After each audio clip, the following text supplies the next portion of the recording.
vice-presidente, ele não tem absolutamente nada a ver com o mundo de software e nada a ver com o mundo de produtos, né? E aí fica perguntando, pô, mas por que vocês chamaram ele, né? O que isso tem a ver com a história, né? Por que ele está aqui? Enfim, tem o pessoal da TW aqui, eu tô vendo que tem muita gente da Vargas também, que trabalha com gestão participativa forte, a questão mais horizontal. E quem trabalha com desenvolvimento de software trabalha com Agile, tem essa questão do time decidir, né? O próprio Paulo estava contando aí da questão da definição, de ter todo mundo no time para ajudar a decidir as coisas, né? Então isso tem muito a ver com a questão da gestão participativa. E a ideia de trazer o Clóvis aqui é mais para mostrar mesmo que isso não é nem uma ideia nova, nem uma ideia exclusiva do mundo de TI, de desenvolvimento de software. O Clóvis, ele foi diretor de RH lá da Senco, não sei se vocês conhecem a Senco era uma indústria na década de 70, década de 80, e tinha por presidente e dono, né, o Ricardo Sendler, que é aquele cara do virando a própria mesa, a gestão sem gerentes, essa coisa toda. Então, o Clóvis, ele era o diretor de RH, ele era o, né, na época os cabelos não tão brancos, agora estão um pouco mais brancos, mas enfim, os cabelos brancos estavam ajudando o moço jovem ali, que tinha as ideias revolucionárias na época, para fazer a coisa toda acontecer. E por isso que eu achei interessante trazer o Clóvis aqui, para ele contar um pouco da história dele para gente. Obrigado, Clóvis. Tá filmando?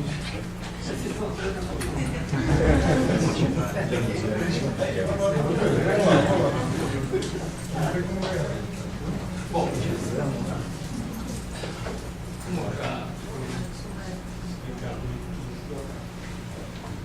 eu não sou desta área e o que eu vou contar para vocês, eu não vou fazer palestra nenhuma, não vou fazer projeção nenhuma, não tenho nada estruturado, eu vou prestar um depoimento, vou contar para vocês uma história, o que aconteceu na Senco, de uma forma um pouco diferente daquela que vocês viram no livro do Ricardo Sendler, nos livros do Ricardo Sendler, ou nas entrevistas que ele concedeu, ou em palestras, etc., porque o Ricardo estava preocupado em dizer o que estava sendo feito. Mas eu vou contar para vocês, não só o que estava sendo feito, o que foi feito, mas como feito. E para falar como, toma um pouco mais de tempo. É natural isso. Eu podia relacionar uma série de coisas que aconteceram rapidamente, mas eu preciso explicar como cada uma dessas coisas foi implantada, que dificuldades enfrentamos, etc. Por aqui, o que vocês possam julgar, avaliar as dificuldades que enfrentamos e as eventuais dificuldades que vocês poderão enfrentar também se viverem situações semelhantes. Vocês fazem parte de um grupo de profissionais que naturalmente está acostumado a trabalhar em equipe. Naturalmente está acostumado a ter uma independência maior, uma autonomia maior. Faz parte deste ambiente de trabalho que vocês vivem. Eu vou contar uma história que aconteceu em indústria metalúrgica, onde nós lidávamos fundamentalmente com operários metalúrgicos. Então é preciso entender esse contexto. É diferente desse que vocês vivem. E na década de 80, portanto já há 30 e poucos anos atrás, alguns não nascidos ainda, estão aqui, isso aconteceu então lá no começo da década de 80. Eu vou ter pouco tempo para falar sobre o como, então eu vou acelerar um pouco e eu vou cortar alguns pontos que poderiam ser importantes, mas fica para uma eventual. Eu preciso contar para vocês que a minha formação é na área de educação e meu início de carreira foi também na área de educação. E eu trabalhei em algumas escolas, em nível médio, superior, etc. E o meu último cargo nesta área foi no Colégio de Aplicação da Faculdade de Filosofia, Ciências e Letras, que ganhou notoriedade por várias razões, mas um período impróprio, um período da ditadura, onde os bons resultados numa escola avançada eram considerados perigosos, eram considerados subversivos, etc. Então essa experiência de aplicação foi solapada, acabou e nunca mais existiu. Era um colégio que tinha o objetivo de formar jovens com consciência crítica mais desenvolvida, então vocês podem imaginar que isso é incompatível com o ditadura. Ditadura também é uma coisa que muitos aqui não viveram. Eu ouvi falar, mas não tenho uma ideia clara do que seja uma ditadura. Espero nunca ter que passar por essa experiência. Aí eu ingressei no mundo corporativo. Comecei trabalhando na Ford, indústria automobilística, lá fiquei 5 anos, depois eu passei por vários outros lugares. O mercado era francamente empregador, a gente ia escolher a empresa para trabalhar. Trabalhei em bancos, trabalhei em outras indústrias, numa empresa alemã, e etc. Para eu resumir, para dizer apenas o seguinte: eu estava me convencendo nesse meu passeio por várias empresas, estava me convencendo de que trabalhar era uma coisa sofrida, era uma coisa, um castigo, era uma necessidade para obter salário. Tão somente. Não era possível, dentro de uma organização, você realizar-se, você ter satisfação, você gostar de fazer aquilo que está fazendo. Eu já estava convencido, conformado com essa ideia de que mudar de empresa, mudar de chefe, mudar de patrão, etc. Mas, enfim, não caí na mesma história. Quer dizer, eu fiquei fazendo vários projetos por essas empresas por onde passei. Os projetos eram elogiados e devidamente engavetados. Por quê? Porque quase tudo que eu apresentava implicava em mudança de atitude, mudança de postura, principalmente do presidente e dos diretores, da cúpula da empresa. Era fundamental que o presidente comprasse aquilo e eventualmente se dispusesse a mudar. Mas como quase todos os presidentes, todos chegaram lá. Agora cheguei, agora estou no número 1 aqui, eu não quero mudar nada, porque agora está dando certo, agora eu sou presidente. Então não mudar, não quero correr risco, não quero conhecer o desconhecido, não quero enfrentar o desconhecido. Eu prefiro continuar comodamente instalado do jeito que sempre foi. A empresa vai indo bem, obrigado, então vamos deixar esse projeto do plano sempre depois. Bom, resumindo, essa foi minha trajetória até um dia em que eu, mudando de emprego, fui ter uma entrevista numa empresa chamada Senco, que eu não conhecia, pequena, e eu era candidato à direção de recursos humanos. Eu chegando lá, por volta de 5 horas da tarde, fui entrevistado rapidamente por algumas pessoas, fizeram perguntas superficiais, etc., e pediram para que eu aguardasse na sala ao lado, que eu seria entrevistado pelo presidente. 5 minutos depois, entra um garotão, senta na mesa, e eu pensava que ele viesse trazer alguma coisa. Senta na mesa e começa a fazer perguntas. Eu descubro que eu estava sendo entrevistado pelo presidente, Ricardo Semper. Era de fato um meninão, era um estudante de direito e ele tinha a aparência ainda de mais novo do que era. Ele estava com 22 para 23 anos. Eu tinha 48 para 49, portanto podia ser pai dele. Nesta época, na década de 80, isto era uma coisa absolutamente inédita. Quer dizer, alguém se candidatando para ser diretor de uma empresa ia responder com um meninão de 22 anos. Isso na época era absolutamente inédito. Hoje não é tanto assim. Hoje a gente encontra... até aquele momento, eu nunca havia respondido para alguém mais do que eu. Eu sempre vi pessoas mais experientes, mais velhas, porque era uma sequência natural das organizações. E aí, de repente, esse menino. Bom, esse menino começou a me fazer perguntas que eu fui ficando assustado.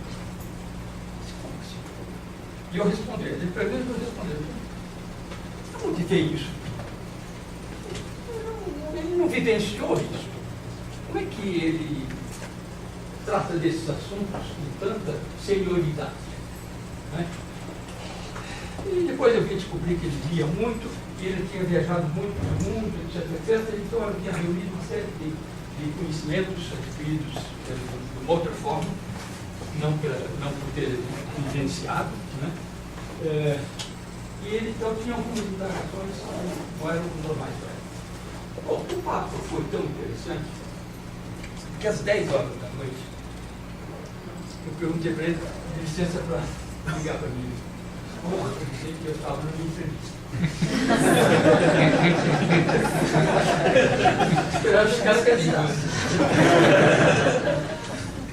Naquele tempo não tinha celular, não tinha tudo ligado.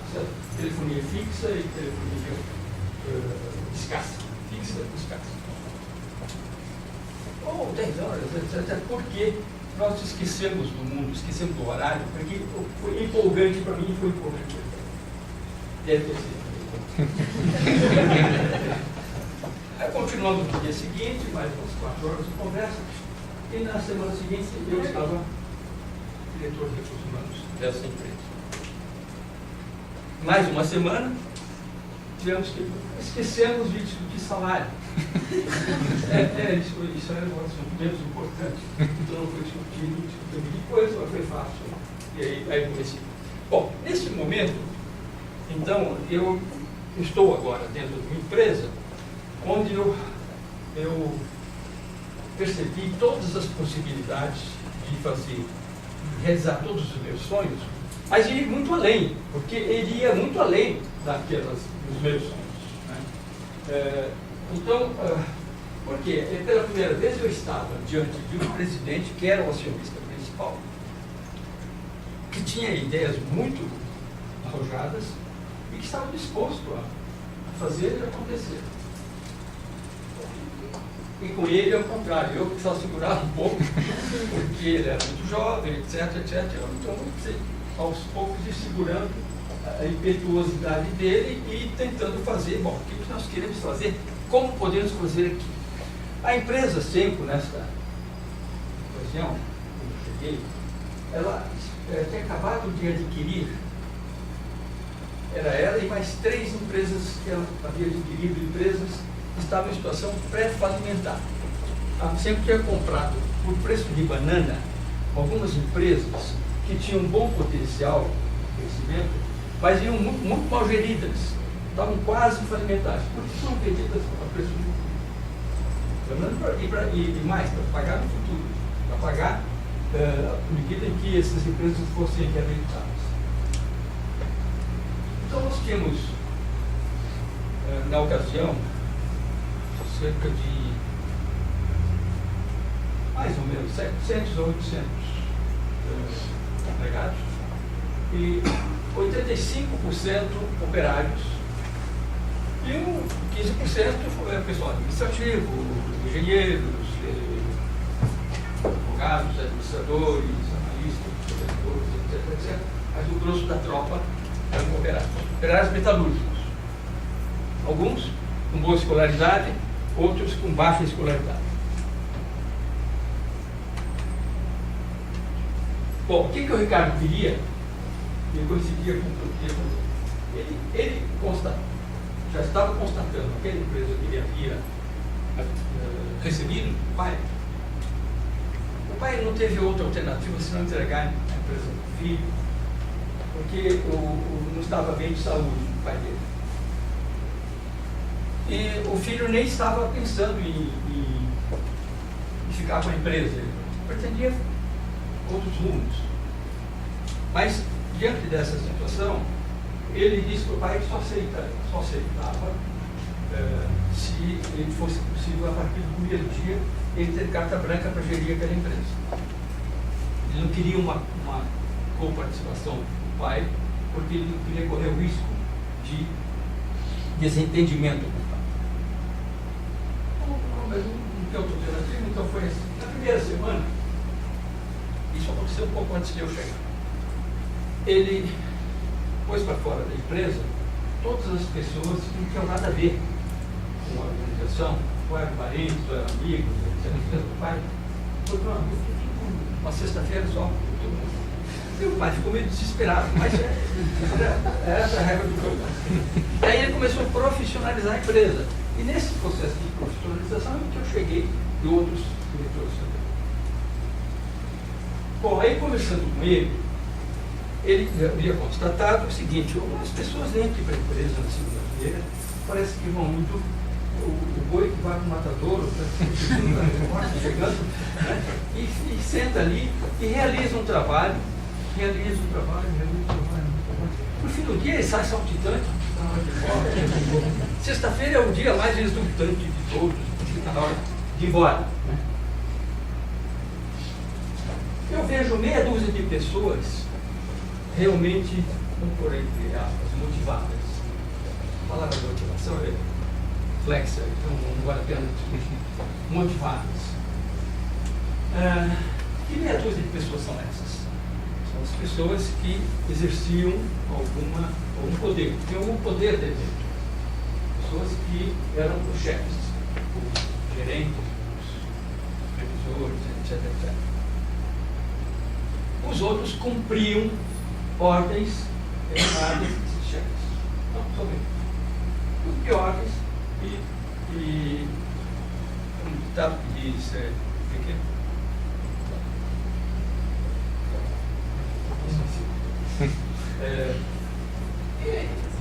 eu sinto, Ricardo, eu sinto que essas pessoas poderiam produzir muito mais e com muito mais alegria do que está acontecendo agora.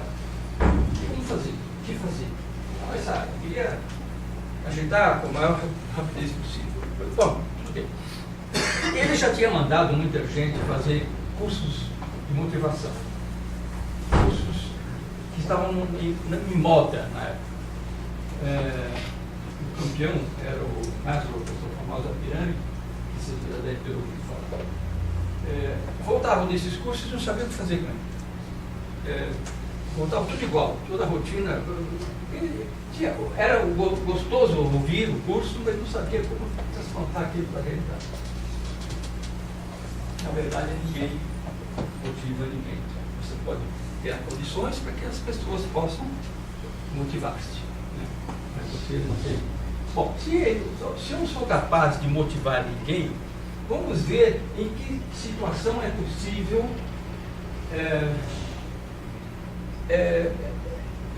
criar condições para que as pessoas se motivem. E aí, a primeira constatação é essa: olha, se quem manda, se quem emite as ordens está aparentando estar mais motivado, vamos ver se é possível criar condições para que pessoas façam alguma coisa parecida com o que aquele chefe faz. O que é aquela coisa parecida? É poder tomar alguma decisão, ou é poder sugerir alguma mudança, ou é poder, não é só cumprir o que o outro está dizendo. Muito bem, então como fazer isso? Nós podíamos contratar uma consultoria muito cara para nos ajudar, mas a empresa não estava em condições de fazer isso. E a consultoria certamente faria o caminho de sempre, que é fazer um grande levantamento para ver etc. Depois estabelecer um plano de trabalho para ir fazendo a participação linha por linha, nível por nível. Isso poderia levar 1 ano, 2 anos, 3 anos, e até lá a resistência maior que deveria estar na cúpula poderia dificultar e dificilmente isso chegaria até a base. Então, olha, já que tem um presidente capaz de enfrentar qualquer situação, ele acredita que isso vale a pena, vamos fazer o seguinte: nós vamos começar um processo que comece desde o primeiro instante com todo mundo. Isso é possível. Não vamos fazer nada de artificial, não vamos montar programa nenhum. Vamos simplesmente aproveitar as oportunidades do dia a dia e exercitar a participação. O pressuposto de que participação gera motivação. Eu vou exercitar, então, participação. Deve ter uma correlação alta e positiva com a motivação. Escolhemos 2 caminhos possíveis. Um deles era o seguinte: você, o supervisor, você chefe, você gerente, e todo dia responde perguntas dos seus subordinados. Como é isso? Como é aquilo? Como é que funciona isso? Você deixa de responder. Procure incentivá-lo a ele mesmo encontrar a resposta. Faça você algumas perguntas para ele, para ver se ele aos poucos chega à resposta. Porque se ele conseguir chegar à resposta, este conhecimento estará absolutamente incorporado. Ele nunca mais vai perguntar nada a respeito disso, vai perguntar outras coisas. Você fica respondendo todo dia, toda hora, então depende só de você para você dar a resposta. Esse foi um caminho difícil, porque nem todos estavam, todos os chefes estavam preparados para fazer isso. Não é uma tarefa fácil. Isso é um pouco menos socrático, um pouco maiúsculo de Sócrates, e é complicado. O outro caminho que nós buscamos foi mais fácil. E agora eu vou dar alguns exemplos. Veja o que eu disse para vocês que era importante eu mostrar como foi feito. Como é que se inicia um processo, né? E depois o próprio processo se autoalimenta. Como que começa? Coisas do dia a dia. Vamos lá. Um problema que quase toda a indústria tem, toda empresa, mas eu estou falando agora da indústria, tem o seu refeitório, restaurante. É muito comum as pessoas reclamarem da comida. Porque o feijão está duro, o feijão está mole, porque a carne está dura, etc. Reclamações tem todos os dias. E o que as pessoas fazem? Normalmente procuram uma área de recursos humanos, numa conta de restaurante, faz a reclamação, a coitadinha da profissional de RH tenta dar uma explicação qualquer e diz que vai tomar providência. No dia seguinte tem mais um, tem um monte de reclamações. Dissemos então o seguinte: você não muda o seu comportamento, não é mais isso. Alguém vem, então vem primeiro. Reclamação. Qual é a sua sugestão? Não, eu vim só reclamar. Não, mas eu quero saber o que você faria se você fosse responsável pelo pessoal. Então, gaguejando, então faz o seguinte: é mais fácil você reunir um grupinho de colegas e ele traga uma sugestão. O que vocês fariam com o restaurante se vocês estivessem administrando? Eles voltaram. Veja bem, primeiro, com esta medida, nós estávamos visando duas coisas: fazer com que ele participasse, que ele desse a solução, e mais, exercitar também o trabalho em grupo. Muito bem, ele veio. O grupinho veio com a solução. Muito bem, vocês acham que é viável isso? Vocês já discutiram isso com o pessoal da cozinha? Não. Então não seria adequado que vocês discutissem com eles primeiro? Então, esse grupinho aqui junta outro grupinho da cozinha e vê se vocês voltam com as mesmas sugestões ou com elas alteradas. Voltaram, agora o grupo maior. É viável. Isso satisfaz a todos? Satisfaz. Pode implantar. Como pode implantar? Vocês vão implantar. A SEMCO não vai mais administrar as horas. Só vai administrar com vocês. Essa é a primeira comissão do restaurante da empresa. Daqui para frente vocês tocam o barco. Um susto geral, mas assumiram cumpriram muito bem, por sinal, e ano a ano essa comissão era renovada.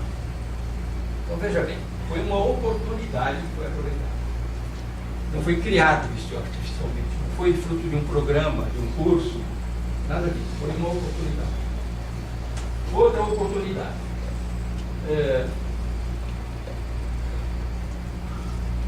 Sempre que tinham feriado às quintas ou às terças, eram conflitos na empresa. Conflitos. Por quê? Primeiro, a empresa sentia-se no direito de comunicar que ia fazer a ponte, que ia fazer o feriado prolongado com pouca antecedência. Quase que na semana anterior avisava e já dizia qual o dia a ser compensado, sábado tal. Então, a insatisfação, primeiro, porque ninguém teve tempo para providenciar suas passagens, para poder fazer uma viagem, etc. E naquele sábado, alguns tinham prova na faculdade, alguns eram padrinhos de casamento, outros tinham aniversários da família. Cada um tinha um problema no sábado, que vir à empresa era um sacrifício e era uma fonte interminável de conflitos. Isso é um problema. A empresa vai continuar convivendo com um problema como esse. Não tem outra forma de cuidar desse assunto. Bom, aí nós reunimos o pessoal todo e contamos para eles. Vocês têm sugestões, por exemplo? Vamos nomear uma comissão aqui. Foi a comissão veio e alguns dias depois eles voltaram com um calendário de 6 anos com a previsão de toda a forma de compensação. Tudo estabelecido por eles. Isso satisfaz plenamente implantado. Quer dizer, eliminou um tal de conflito que existia todos os anos e tinha que ser algo com extensão de 6 anos, porque de um ano para outro varia muito. Tem ano que tem muito, tem ano que tem poucos. Então, fazer uma coisa mais prolongada para fazer sentido. Então, é uma oportunidade que surgiu. Nós tivemos muitas, mas eu vou falar só de mais uma, para depois falar de coisas um pouco mais importantes. E essa, estou falando do comecinho, né? Que as pessoas começaram a ter voz, a ter possibilidade de dar alguma contribuição. Estoque de uniforme baixo. Isso é uma fábrica importante. Estoque de uniforme baixo, o normal é acionar a área de compra, você compra o uniforme, ponto final. Não, é uma oportunidade. Primeiro, vamos perguntar se eles querem usar o uniforme. Vamos perguntar se eles gostam desse uniforme, ou se gostariam de uniforme diferente, qual uniforme, etc. Então foi uma campanha, cédulas de votação, uniformes pendurados, vários modelos para escolher. A primeira pergunta era se ele queria continuar tendo uniforme. 100% queria. Depois, vamos continuar com esse ou com outro? Qual? Aí fizeram uma célula de votação nas 4 fábricas. Feita a votação, o resultado foi um bruta arco-íris, porque cada um escolheu uma cor, uma coisa diferente da outra, etc. Era uniforme.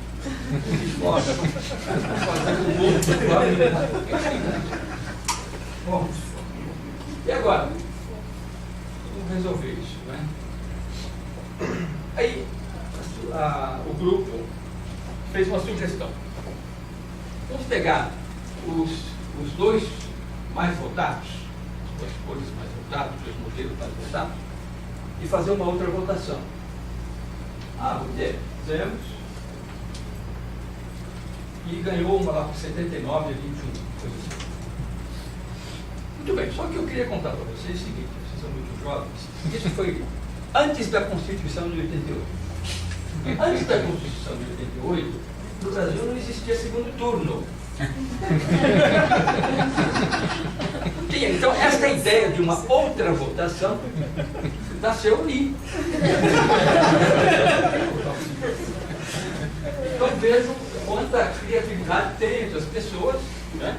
Não precisou Câmara dos Deputados, o Parlamento, né, para falar de segundo turno. Eles fizeram uma segunda votação e resolveram. Então, o que valeu desse processo de escolha do novo uniforme? Escolher um novo uniforme é uma coisa absolutamente corriqueira numa empresa. O que valeu foi o processo participativo. Então, com essas medidas, essas atuações nossas, aproveitando as oportunidades do dia a dia e não criando nada artificialmente, as pessoas começaram a tomar iniciativas que nos surpreenderam, foi além da nossa expectativa. Começaram a fazer sugestões para melhoria de qualidade, para melhoria de produtividade. Houve um momento em que eles pediram para estabelecer as metas. A empresa estabelecia as metas de produção. Eles pediram para eles estabelecerem. Aí eles estabeleceram. E eles estabeleceram metas mais ousadas do que a empresa. E cumprimos as metas.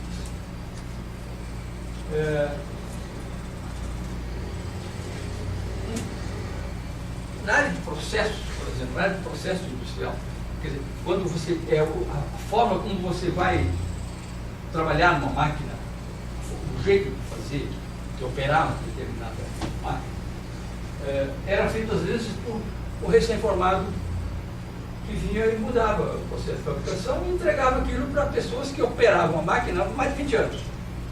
Ele tinha que engolir e sem oportunidade de participar. Agora isso não acontecia mais.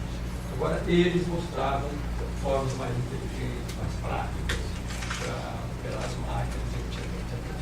Isso tudo foi mudando o semblante das pessoas e percebia-se no olhar de cada um que ele estava agora vibrando com o que estava fazendo, etc. Muito bem. Esse foi o começo de uma revolução. Aí veio uma coisa mais complicada. Nós dizíamos que queríamos aproveitar todas as oportunidades. Muito bem, agora nós vamos fazer as 3 fábricas e a fábrica que era da Senco estavam com o seu plano de cargos e salários totalmente desatualizado, totalmente sem sentido, né? Deteriorado. Então, precisa fazer um plano novo de cargos e salários. Para você fazer um novo plano de cargos e salários, como isso é feito normalmente? Ou a empresa tem analistas de cargos, ou contrata consultoria externa para fazer, que faz a descrição dos cargos, depois monta uma tábua que vai servir para avaliar esses cargos, quer dizer, vai ser importante esses cargos, escolaridade, experiência, os vários fatores que você interessa medir numa avaliação de cargos. Depois você faz a avaliação dos cargos, proteja isso com aquilo. Depois você vai ao mercado para comparar a sua curva com a curva do mercado. E finalmente você tem os salários, as faixas salariais. E aí isto é colocado numa caixa preta. E só tem acesso a essa caixa preta o presidente da empresa, os diretores e o RH. Os outros não têm conhecimento. Porque os salários são confidenciais. E na prática, o que acontece em qualquer empresa? Os salários são confidenciais e todos sabem o salário de todos. Mas oficialmente eles são confidenciais. Agora, como eles sabem o salário de todos, mas não sabem por que aquele salário, o salário do outro é maior, então cada um interpreta do jeito que quiser. Quer dizer, o salário dela é melhor porque ela tem caso lá. Lá é porque é sobrinho, porque ele é peixinho, porque...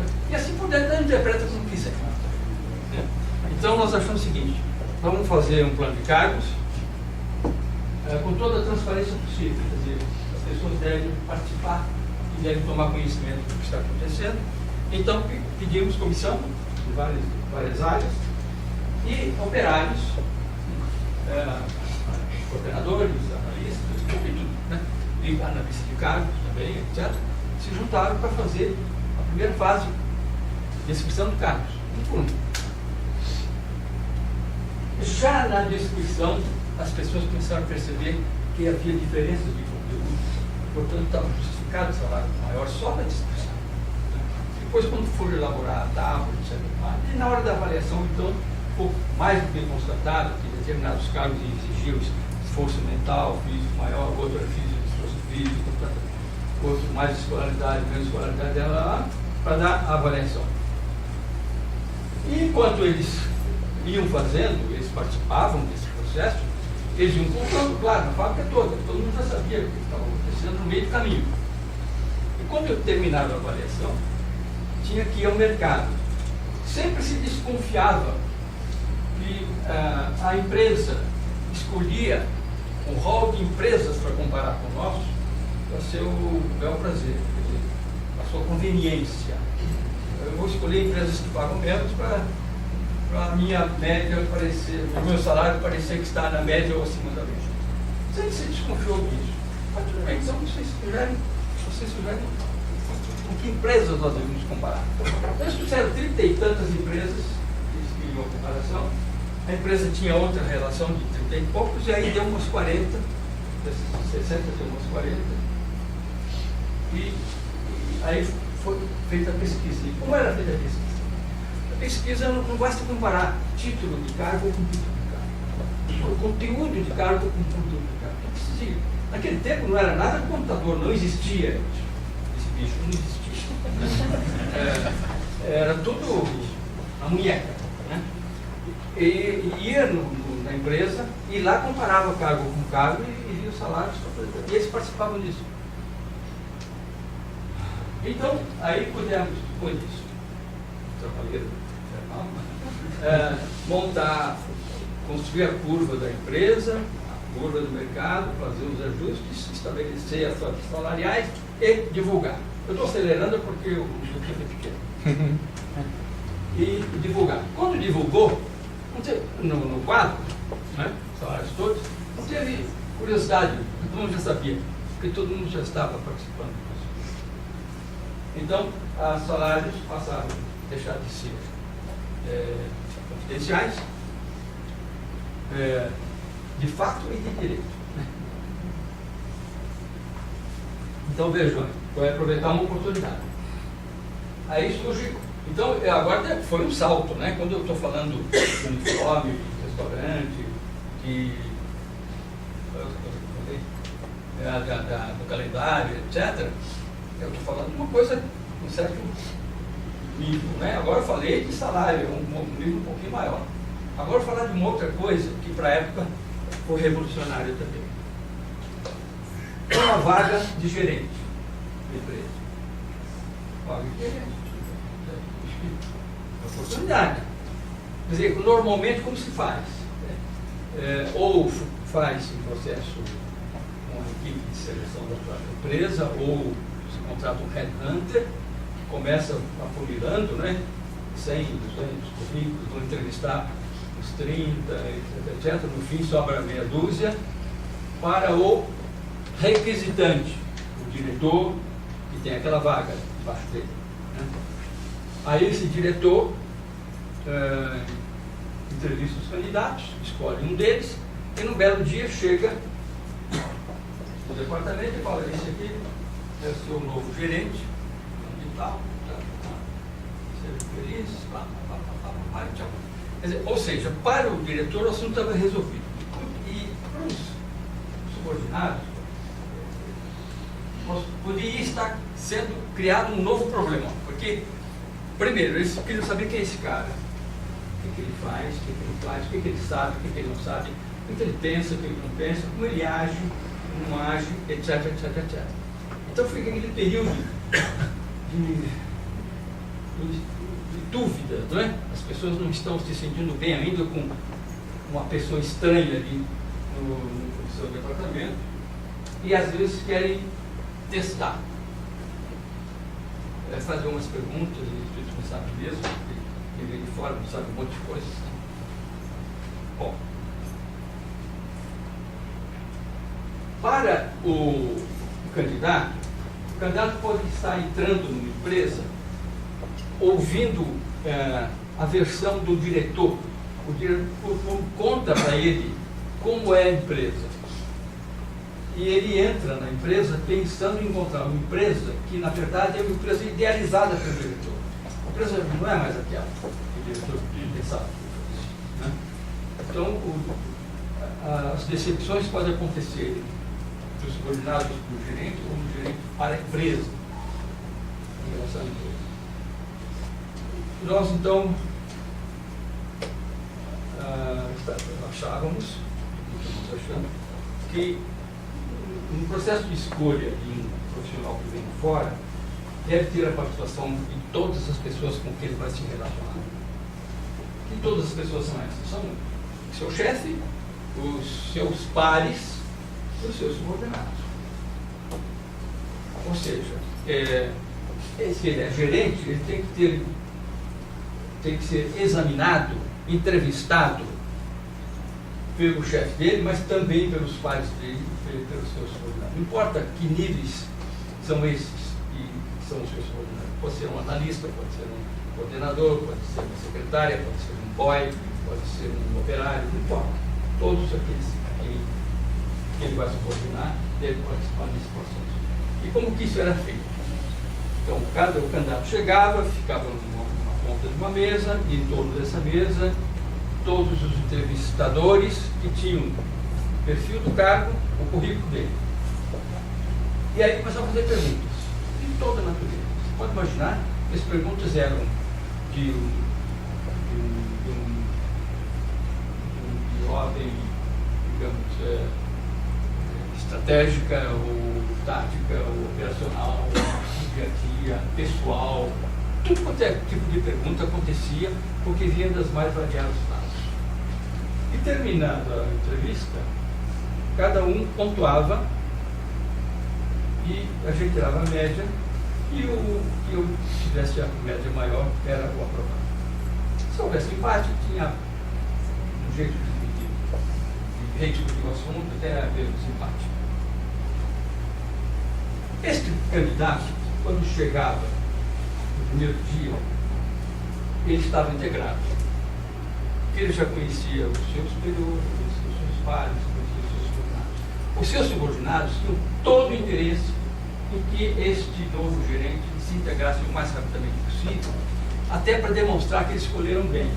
E até porque todo mundo quer ter um bom chefe. Né? Então, faziam de tudo para facilitar a integração, e a integração era o mais rápida possível. Mas então, nós estávamos na década de 80 inaugurando um processo que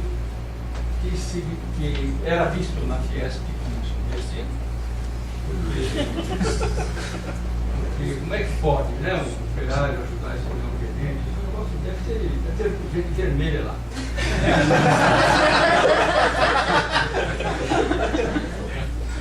Bom, e aí o mesmo raciocínio funcionou também para a avaliação. A avaliação que existia, na melhor das hipóteses, na época, existia a avaliação de desempenho, que é o chefe avaliando, digamos, 10 subordinados. Isso é o que existia. Com todos os riscos, por melhor que seja o instrumento utilizado, existem todos os riscos de ter alguma avaliação subjetiva. Porque o chefe se desentendeu com aquele subordinado no mês em que ele queria fazer a avaliação, ou porque o chefe mesmo brigou com a mulher que estava de mau humor. Por mais variadas razões, existia o risco, estávamos imaginando que era o coroamento do processo, mas na verdade foi um realimentador. Incrementou muito mais a participação, porque as pessoas passaram a se interessar pelo dia a dia da empresa, pelos resultados e por sugestões para o mês seguinte melhorar os resultados. Bom, eu contei um pouco na sequência mais ou menos cronológica, mas eu preciso dizer para vocês que ao longo desse processo todo, muita coisa aconteceu, e uma delas é eliminar nós tínhamos que eliminar tudo aquilo que parecesse um obstáculo ao processo de participação. E como eliminar isso? Vou dar um exemplo. Naquela época, todos os diretores, todos os gerentes tinham uma sala fechada. E na frente tinha uma secretária. Vocês não conseguem imaginar isso, mas era assim. A gente dizia o seguinte: olha, nós somos de portas abertas, pode sinta-se à vontade para vir falar, etc. Daí ninguém ia. Porque assim, ia lá, chegava uma sargentona que estava na frente, qual é o assunto? Com que você quer falar? Qual é o assunto? Um operário, imagine, ele nunca vai voltar. Então nós derrubamos todas as paredes e todos ficamos no salão. E todos ficaram muito mais à vontade para procurar isso ou aquele. E aprenderam mais uma coisa, que ele devia perguntar para as pessoas, quando tinha uma dúvida, a pessoa que detinha aquele conhecimento ou aquela informação, e não necessariamente o seu chefe. Portanto, foi desaparecendo a ideia do bypass. Né? Porque nas organizações, se você procura outro chefe, você está bypassando o seu chefe. Se você procura o chefe do seu chefe, a pessoa está procurando, está bypassando o chefe. Isso foi desaparecendo. Passou a fazer parte da cultura esse direito de procurar quem fosse. Nós tínhamos que fazer desaparecer as diferenças que existiam entre a pessoa de fábrica e o escritório. Então, eles tinham, por exemplo, o escritório tinha direito a horário móvel, flexibilidade de horário de entrada, isso aí. E fábrica não. Fábrica era um tabu. A fábrica não pode. Mas será que não pode mesmo? Não, não pode. Vamos conversar com as pessoas? Bom. Aí conversamos, interdependência de funções, etc. Ele chega, não chegou o fulano, então não pode começar a produção. Deixa a expressão, deixa por nós. Essa expressão deixa por nós foi muitas vezes. Eles voltaram com um plano que é o seguinte: olha, vocês podem implantar e nós garantimos que não teremos problemas de início de produção. Nenhum problema. Vamos experimentar. Implantou e nunca tivemos nenhum problema. E as pessoas passaram a... E na verdade eles queriam chegar até mais cedo. Para nossa surpresa, eles queriam chegar mais cedo do que 7 horas, para poder chegar mais cedo em casa.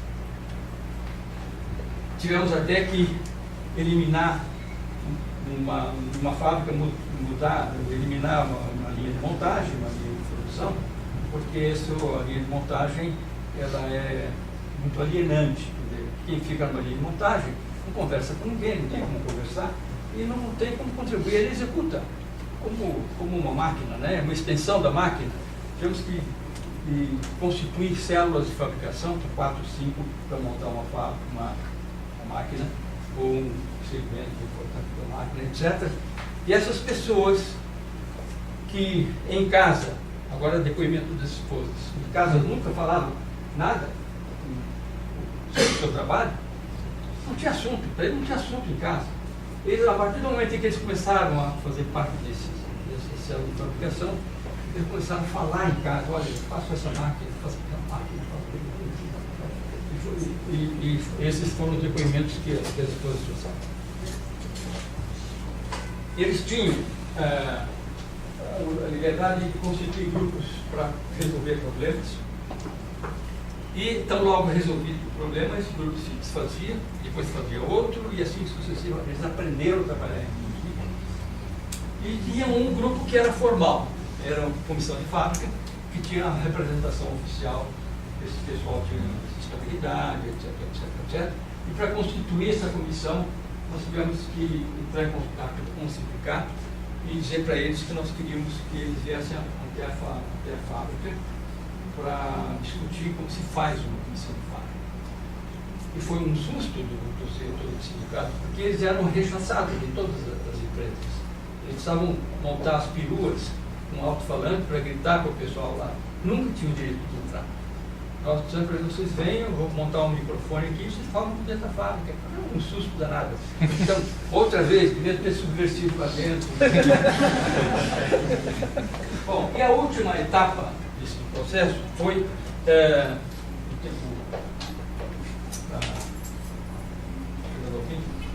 foi o seguinte: eles já tinham então flexibilidade de horário e passaram a ter finalmente flexibilidade de local de trabalho, espaço para trabalhar.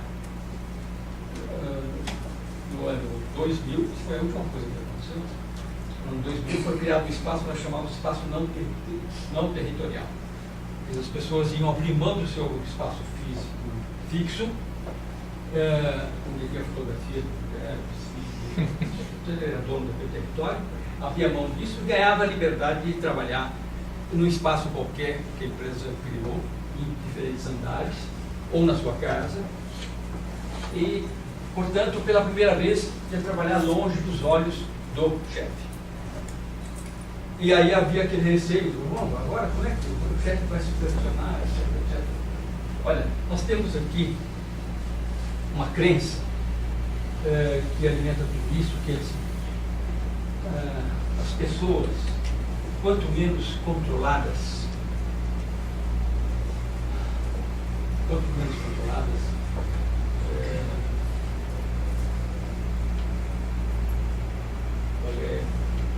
as pessoas, eu quero ver a expressão que nós usamos. As pessoas quanto menos controladas, mais responsabilidades assumem. Isso, quer dizer, é o inverso do que se pratica normalmente nas organizações, porque as organizações fazem o controle e sofisticam os controles para que tenham certeza de que tudo está sob controle. E nós entendíamos que as pessoas produziriam mais se não tivesse submetida a esses controles. E os resultados foram sensacionais. Todos eles passaram a produzir muito mais, quando trabalhavam em casa, quando trabalhavam em outros lugares, fora do horário do chefe, etc. Eu quero só dar mais um exemplo que aconteceu quando nós dissemos isso também para os operários. Eles não precisavam fazer cartão de ponto, era uma obrigação legal, porque nós queríamos trabalhar só com as exceções e não com... Naquele tempo era bater cartão mesmo. Né? Bater cartão digital, diferente. Eles tinham que bater cartão quando chegava, bater cartão quando saía do almoço, bater cartão no almoço e bater cartão na saída. E o departamento de direção tem que ver tudo isso para saber se tinha que descontar, se tinha hora extra, etc. Não dissemos o seguinte, não precisa nada disso. Fizemos um terminal lá no restaurante para cada um tomar a iniciativa de dizer lá. Eu cheguei 15 minutos atrasado, cheguei meia hora atrasado, ou eu fiz tantas horas extras. Ele estava acionando o sistema Folha, sem fazer resultado. Quando o sindicato tomou conhecimento disso, ficou deslumbrado, né? Não é possível que alguma empresa esteja fazendo isso. E veio o fiscal e também achou, olha, isso aqui é um grande avanço nas relações de trabalho desse país. E autuou.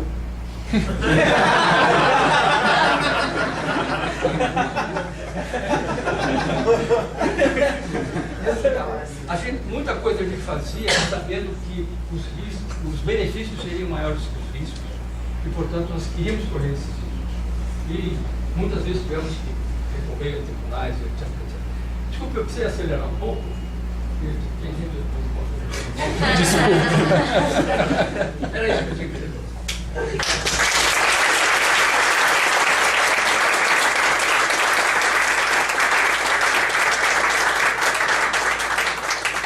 Pessoal, peço desculpa só por ter... eu sou muito fã dele, ele tem muita história para contar. Infelizmente a gente teve que espremer ele 1 hora. Vou deixar uma pergunta só, porque senão a gente vai estourar muito o tempo, mas manda bala aí. Clóvis, primeiro, obrigado por esse excelente depoimento, obrigado por compartilhar com a gente. E acho que ficou muito claro assim, o alto grau de autonomia que a empresa tinha, e acho que não é uma empresa pequena. É um grande desafio que parece. A empresa chegou a 4 mil pessoas. Nem um pouco pequena. Como é que você vai fazer o alinhamento? Porque assim, você pode ter diversas células, como a célula se formava, corrigir um problema e se desfazer, mas como é que vocês faziam para ter um alinhamento de 4 mil pessoas para saberem quais problemas eram mais críticos para a empresa? Olha, sempre que uma determinada empresa crescia muito, nós dividíamos em outra unidade de negócio, para sempre ser um tamanho administrável nesse sistema. Então sempre estava tudo era possível alinhar, porque a dimensão não era muito grande. Você pode formar, quando a empresa está crescendo muito, você pode ter várias formas de fazer uma grande divisão financeira, uma grande divisão comercial para todas, uma grande controladoria para todas. Nós preferíamos ter pequenas unidades, entende? Em que o interrelacionamento era mais fácil. Nós nunca tivemos esse tipo de problema. Também é bem verdade que, quando chegamos a 4 mil, já era uma outra fase da empresa, em que a gente estava atuando com joint ventures. E também, nessa joint venture, a gente não era,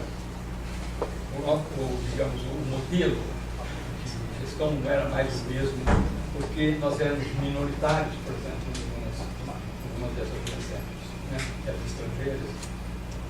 Mas sempre que a gente sentia um crescimento muito grande, a gente quebrava a unidade de negócio.